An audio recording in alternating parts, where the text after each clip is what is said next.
اور ابھی آپ کو اہم خبر دیتے چلیں، ملک میں کورونا سے مزید 79 افراد انتقال کر گئے۔ پاکستان میں 25 اپریل کے بعد پہلی بار 100 سے کم اموات ہوئیں۔ NCOC کے مطابق ملک میں 24 گھنٹوں میں 4213 نئے کیسز بھی رپورٹ ہوئے۔ پاکستان میں 24 گھنٹوں میں کورونا کے 45,254 ٹیسٹ کیے گئے۔ ملک میں کورونا کے مثبت کیسز کی شرح 9.16% رہی۔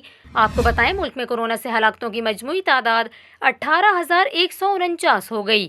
مجموعی کیسز 8,34,146 تک جا پہنچے، جبکہ ایکٹیو کیسز کی تعداد 87,953 ہے۔ اس کے علاوہ 24 گھنٹوں کے دوران ملک بھر میں 5,842 مریض کورونا سے صحت یاب بھی ہوئے، جس کے بعد مجموعی طور پر صحت یاب ہونے والوں کی تعداد 7,28,044 ہو گئی۔